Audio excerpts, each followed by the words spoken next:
Hello and welcome to my Emotions and Relationships class. Today's topic is healthy relationship boundaries.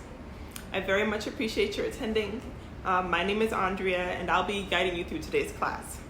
So I'm always curious, how did you hear about today's class and which area of the country are you tuning in from?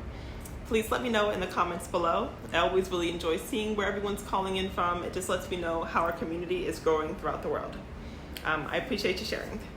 So a little bit about me. I'm calling in from Maryland on the eastern coast of the United States, and I'm a wife and mother of 4.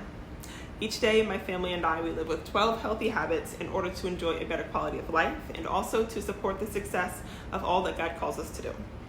And because these habits have been so transformative to our lives, I make sure to share guidance on both how to implement and stick with each of these healthy habits so that we can all live truly thriving lives.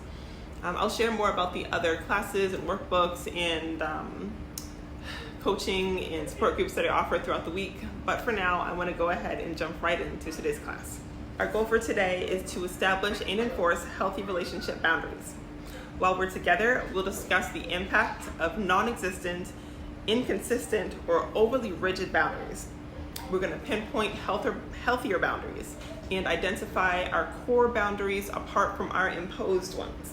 We also want to prepare effective ways to enforce those boundaries. So before we begin, let's prepare our paper. Grab some paper and a pencil and write at the top, my healthy boundaries. So during today's class, you might hear some healthy boundaries that you want to embrace and live out in your own life. So at the top of your page, write my healthy boundaries. And if you hear anything throughout today's class, just write it there. So there are non-existent boundaries, but there's also inconsistent boundaries. Inconsistent, like allowing people to say hurtful things or do things that you weren't comfortable with and they already knew that you weren't comfortable with it. Disregarding things that people do where they already disregarded our stated preferences, and when people disrespect our time, and all without us speaking up and saying something and calling them out on the situation, but continuing to allow their behavior to go unchecked. This is unhelpful because people won't get the message. Even if you said it once, people won't get the message about what you truly need and what you truly want. When we're inconsistent with our boundaries, we'll leave ourselves available and vulnerable to emotional and physical harm. And repeated harm can eventually chisel away at our relationship and our joy. So it's healthier to make sure that you pinpoint what you like, what you don't like, and what is truly okay with you and what is not. So sometimes we just don't enforce our boundaries because maybe we're just tired of repeating ourselves, or because we're trying to be accommodating and trying to be nice. But being accommodating and being nice, we can sometimes lose ourselves if we're not careful. And other people might misunderstand who and how we actually are, because even though they hurt us the first time, they hurt our boundaries, our actions are confirming something completely different. Ultimately, this isn't helpful because other people, they won't take our boundaries seriously, and honestly, they'll probably end up confused and say, well, this was never a problem before. You always laughed it off. Why are you all of a sudden taking everything so seriously?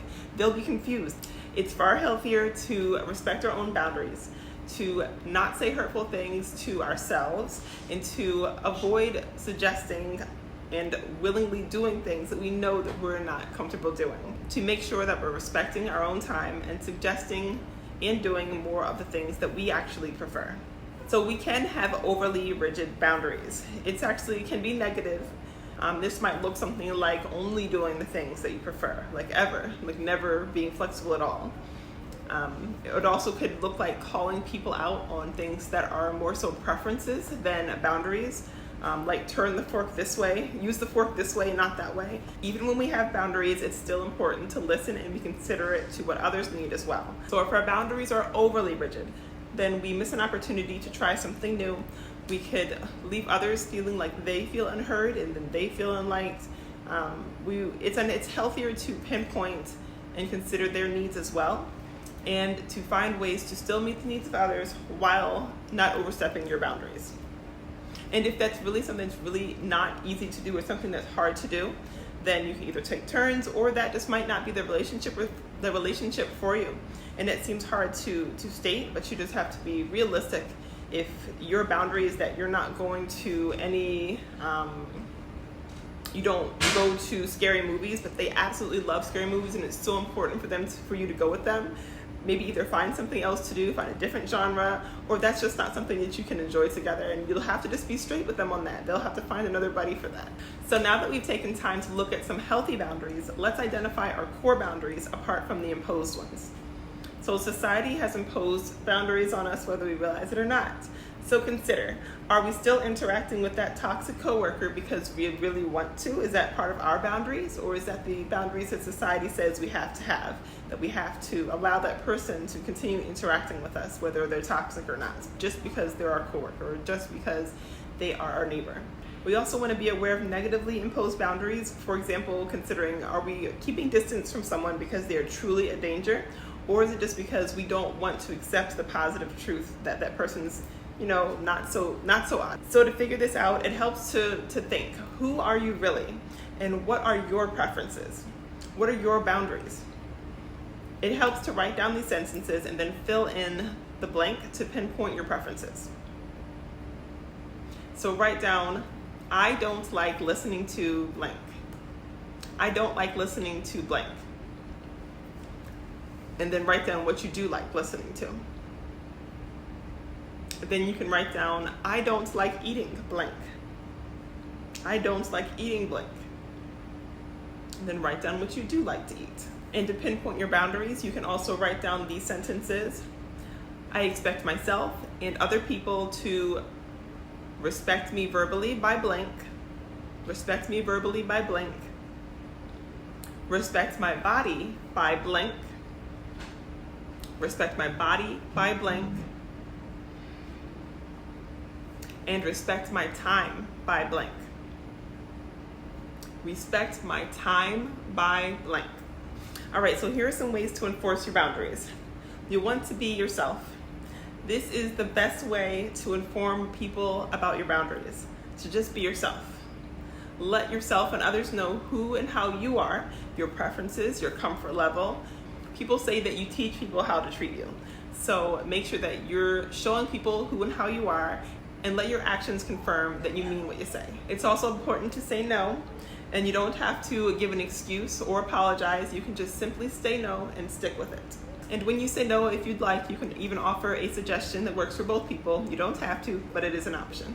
So we'll talk more about toxic interactions in another class, but I do want to give you a few tips. So to get away from toxic interactions, it can be quite simple. You can end the conversation. You can get off the phone, and yes, you can walk away. It's very important to maintain a very healthy distance from habitually toxic individuals. People who you have already communicated with them your boundaries, you have already made sure that you are enforcing your boundaries, and if they still are disrespecting and still are doing things that are harmful to you emotionally or physically, then please plan safer spaces and interactions for yourself. Please make sure that you have some public spaces or some other people you can speak with, third parties that can be of support to you. And make sure that you set some really good time limitations on interactions with the individuals like that, or really might be helpful is to just decline interactions altogether. But I'll talk more about that in another class, so check that one out as well. So you may have noticed earlier that I said that my family and I, we live with 12 healthy habits in order to enjoy a better quality of life. So then, emotions and relationships is just one of the 12. We embrace all these healthy habits in order to have less bad habits that would sabotage our efforts to obey God, and more good habits to support our success as we live to do all that Yahweh called us to do. So for emotions and relationships, as well as for all the other 12 habits, I offer guidance via videos, workbooks, classes, and support group so that you can both implement and stick with each healthy habit. So if you could use more guidance with this or any of the 12 healthy habits, I'm here to guide you, and you can find more details on my website, trulythrivinglives.org. So I'd love to know, how did you enjoy today's class, and what questions do you have for me? Feel free to let me know in the comments below, or you can just wait for a support group or coaching. Either way, I look forward to supporting you along your journey. All right, thanks again for attending. I hope you have a blessed day.